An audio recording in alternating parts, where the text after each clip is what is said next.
Hey YouTube, it's Kristen. You're watching Chatterbox Budgets. Thank you so much for joining me for a video today. It is Sunday, December 19th, 2021. It's about 3:30 p.m. here in Salt Lake City, Utah. We are going to be going over my spending plan for January of 2022. I am an hourly employee who's paid bi-weekly. However, I am a month ahead on my expenses and I do budget monthly. So my income in December, the last two paychecks in December, will be going towards my expenses for January, and then the expenses or the checks from January will be covering my expenses for February. So I had a paycheck on the 17th, I will have another one on the 31st, and then I have one on January 14th and January 28th. So hopefully that makes sense. Okay, so let's see. So this is my monthly spending plan for my scheduled expenses. I may not have everything on here yet, but that's okay. I'm going to go through and fix that later, or just verify that later. This is the Franklin Planner Monarch sized planner. It's basically 8.5 by 11, but the binders are a little bit bigger. But I love this size because I can fit regular size paper in here instead of having to print on a specialty paper or whatever. Okay, so let's go over the income from December. So my paycheck on the 17th was $1,723.84. That did include 17 hours of overtime. And then on the 31st, it should be about $1,481.99. It might be a little bit more than that. But that is, I have 1 week with overtime, about 7 hours of overtime, and then I'll have 1 week that doesn't have overtime because there's no overtime on holiday weeks because we bank our any personal time off that we would normally use. So the total for January, take from my checks in December, should be $3,205.83, give or take. I am also changing my deductions for my benefits in next year, so that could impact that a little bit as well, but it shouldn't be any less than that, I don't think. And I may still be able to get overtime in January to cover February, which would be nice. So, okay. So I have everything separated into three separate different types of expenses. So I have my scheduled expenses, which are things that have a set due date and a set dollar amount, and all of them are on auto pay except for my rent. And then I have my unscheduled expenses, which are like daily expenses, things like groceries, gas, things I know I will have to pay for, and probably once a week or every 2 weeks, but I don't know exactly when I will be spending it. And then I have my irregular expenses, which are things that are going to come up probably once a month, maybe once a quarter. And so I'm putting money aside for those. You may know them as sinking funds, but I don't do them the same way people do sinking funds. So I don't call them that. I call them a freedom fund. So, okay. So to start with, we've got our scheduled expenses, and I probably should zoom in a little bit. Okay. You see that okay? Oh, that's probably too close. Let me go back a little bit more. Okay. Is that better? Looks like it. Okay, so auto and transport for auto insurance, we're going to plan on $56. Oh, and before I get too far, I am budgeting a little bit more because I'm planning on, I want to have half of each thing covered with each paycheck.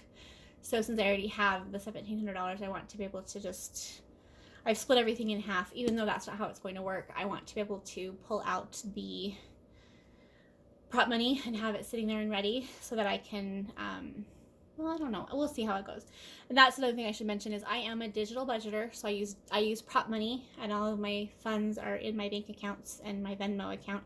So the bank accounts are all earning interest. I do that because I don't go anywhere, so everything's done digitally anyway.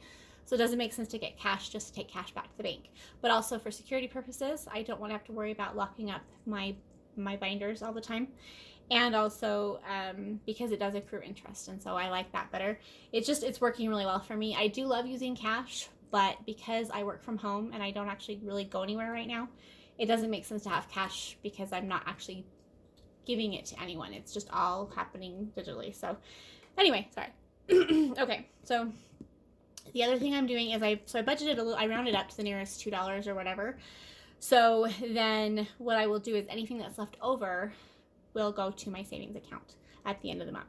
So auto insurance, $56. My bills and utilities for my cell phone, $68. Internet, $100.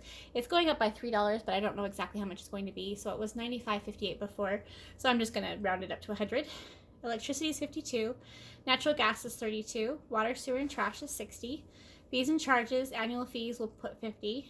Memberships, we'll do $60. Subscriptions, we're going to do $140. Health and fitness for my gym membership, it's $18. Home, for home insurance, is $8. For rent, it's $1,226. Oh, up too low, sorry. That was the rent one right there. I don't know if you can see that. And then for loans, the loan payment, $230. So the total for scheduled expenses is $2,100. And then for, let's see, where are we? Okay, for unscheduled expenses, again, this is for daily expenses like food, gas, things like that. Auto and transport for gas, we're planning on $60. Food and dining for groceries, $240. For home, for household stuff, it's $60. That would be laundry, detergent, toilet paper, dish soap. For miscellaneous, $20. Personal care, which for personal stuff would be $60. That's for deodorant, lotion, body wash, things like that. For pets, for pet stuff, it's $160. That would be for cat supplies, pet food, everything like that. And I did lower my groceries and my pet stuff categories or subcategories by, well, this used to be $300 and this one used to be $200. So I reduced them down a little bit so that I'd have $100. That $100 can go towards my freedom fund, my irregular expenses. So the total for those is $600. Then if there's anything left over at the end of the month, I'll just transfer it over to my irregular expenses or my savings or something. So, okay, so irregular expenses, auto and transport, we have auto care fund, which is car maintenance basically, and stuff like that, $10. Gifts and donation, which is my gifts fund. This is for birthdays, holidays, any kind of giving to anyone, $10. Personal care, I'll be changing this to say personal care fund instead of self-care fund, but that's mainly for my hair appointments and hair supplies. Hair care supplies is $10. For pets, for the pet care fund, that's $10. That's going to be for veterinary bills, things like that. Shopping, my shopping fund is $10. And then for financial, for my savings fund is $50. So what I did is I took away two categories. I took away entertainment and travel because I don't regularly use those. And so it's just, I'd rather have as few categories as possible. But what I did is I took the $20 that I would have put towards those two categories and I put it towards savings instead. So when I go to pay for a plane ticket or whatever, the money will come out of my savings account, and that's okay because this money is meant to be used for things. It's just supposed to be, I like having it grouped together into one category instead of multiple categories. That way I can use it for whatever's coming up next. I do have my contingency fund, which is my version of the emergency fund, but it's meant to be used for things that come up that I need it for.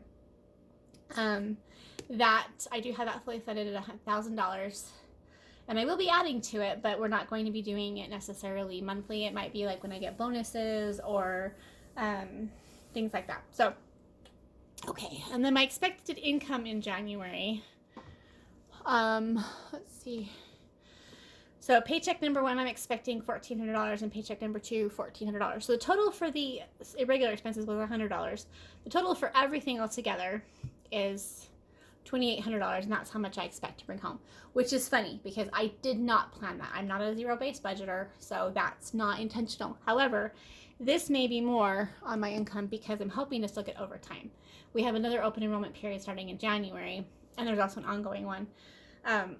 So I'm hoping to get overtime, but if I don't have it, then this will still be, it may only be like $1,350, but I think I can get enough overtime every week, even with like an hour or two or whatever, to get it up to $1,400. But we'll see, because I do have some of my benefits that changed. I know I reduced it by like $50, but it might end up being different. Anyway, so that's the spending plan. I don't think there's anything else to show you guys on this. Oh, sorry. My camera's shaking as always. I did make these worksheets. They are based on my budgeting style, my budgeting method. I follow Mary Hunt's Debt Proof Living. It's a book I read first time back in 1999. Did I already say this? And so it's very different than what most people would use, which is good. And I have no problem with that because one reason I started my YouTube channel is to show people a different point of view. Although I would like to go back, and I'm going to be showing my budgets and stuff from before eventually. I just haven't had a chance because I've been working overtime for the last 3 months. So I redid my worksheet. So this is my monthly record. I did also change it from tracking to record because that's just a better term for me. But I've got my monthly track record here. I've got my weekly record, weeks 1 and 2. And my weeks are divided by 4, or my months are divided by 4 weeks, no matter how many weeks there actually are on the calendar. So week 1 goes from the 1st through the 7th. Week 2 goes from the 8th to the 14th. And then week 3 goes from the 15th to the 21st. And then week 4 goes from the 22nd to the end of the month, whatever that day is. And then I also have my spending record, which I've done this again. I've changed this for next month, but I didn't want to print it again. And it's just set up by the week. And then I have everything color categorized. And I use the same color. I've been using the same colors for a long time. I have 25 mild liner colors, and I don't use, there's 2 or 3 of them I don't use, but anyway. And then this is my, and then the other thing I made was, I'm trying to be really careful because I don't want to show you my payroll calendar because it has the name of my company on it. I accidentally showed it in one of the videos I was recording earlier, so I had to stop and start over again. Okay, so I also made a fees and charges tracker for 2022. So I just went through and I put down how much I need for each one for monthly. Annual, I just divided the annual fee by the 12 months. And then I'm rounding everything up to the nearest 10 or 5. Actually, no, 10, because it needs to be divisible by 2. And then I put the due date. So these are the day and the month, and then these are just the days that they're due. And then I'm going to put the payment method on here. I haven't done that yet because I have a different payment method for a lot of them, depending. Because I do use credit cards, but I am a responsible credit card user. My credit cards are paid off weekly or bi-weekly, depending on the credit card. And so I don't track my credit card balances or my credit card due dates because I pay them weekly, so it doesn't matter when they're due. But I do use credit cards for the cash back, and also just because that way you can track it. With cash, it's hard to track it. So I made this, and then I can check off each month as it's paid, which I don't know if I'll actually do that. I'm not sure that I really am too concerned about it. I also made some tally sheets. So what I'm planning on doing is I'm planning on taking half of the money each paycheck and putting it aside. Even though it's digital, I am transferring the funds. So for example, on Friday, I transferred $700 to my Venmo account to cover my unscheduled and irregular expenses for January. It takes like a week for it to go through. So I did the transfer now, so it will be there and ready for me on the 1st of January. And then I'll do the same thing with my my scheduled expenses. I'll put the money into my separate savings or checking account that I use for that, and then that way it's there for next month, but it's all earning interest except for the Venmo account, which just gives cash back.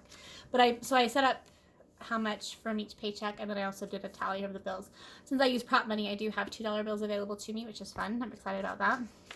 And then I made a fees and charges tally sheet because there's so many different ones that I didn't want to have to combine them on the same page, so I did it on here, and then I took this and did like a total on the other page. Anyway, those are just some sheets I made for fun for me. And I'll have to make a new cash total card because the one I have is from the Budget Mom and I'm not using any of her products anymore. So anyway, that's that for the month of January. I think that's everything for today. I can't remember. I will be back in a couple of days to do my check-in for week 3 of December. I did get a new planner cover, binder, whatever. So this one is much bigger than my old one. So the other one was, oh, hold on, I've got to zoom out again, don't I? There we go. My old one was a, what do they call it? Space saver, so it's smaller rings. This one has gigantic rings, but I wanted to be able to fit the whole year in here. So it has a pocket in the front. I use Franklin Planner products for everything. I've been a Franklin Planner user since I was 16.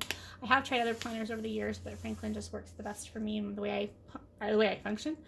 But I like it because it has a handle. This pocket is magnetic, but it's meant to be like I can put my tablet in here. It's meant to be used for someone who uses a mix of like electronic and also paper planning.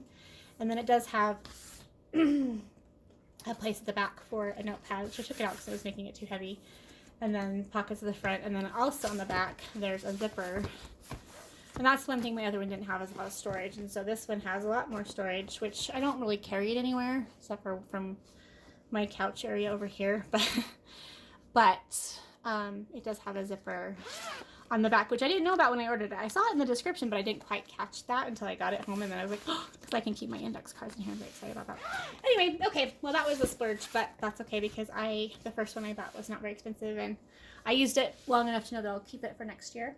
Okay, so that should wrap up that for this video. Hopefully that was not too long. I haven't looked to see how long we've been filming yet. I appreciate you guys. I appreciate you watching, and I hope everybody's doing well. It is the week of Christmas, which is just crazy to me. I do have some time off coming up, which I'm excited about. I've never taken off time in December, like literally never, unless I was sick. And I think that was like once I took a day or two off maybe. But I have some time off, and then the holidays, because the holidays fall on the days they do, I have time off for that. So I'm excited because my life has gotten out of control. It's basically chaos during the annual enrollment period that happens every October through December. And we just barely finished cleaning up some of the applications that we processed, and so now I've got a lot more cleanup to do. But I'm looking forward to having some time off to be able to get my house back in order, get everything tidied and put away. It sounds funny, but I enjoy that. It actually makes me happy to be able to put things away. So I let things get a little bit messier and I don't stress about it because I look forward to actually fixing it all. So anyway, I will let you go. Thank you so much for being here. I hope you guys have a wonderful day, holiday, Christmas, all of the holidays, everything. I say happy holidays, and people, I have people that get mad at me for it because they're like, you can say Christmas. I'm like, well, I could, but I can't remember what holiday we're on. So like last week I kept wanting to say happy Thanksgiving. Well, we're not at Thanksgiving. So happy holidays just covers all of them. That way I don't have to worry about it. And yes, I don't have to worry about offending people either, which isn't a concern for me, but it does just make it easier. I try to be considerate of everybody that I talk to. So anyway, that was a lot of rambling, but I do appreciate you guys being here. I hope you have a great day. Take care. Bye-bye.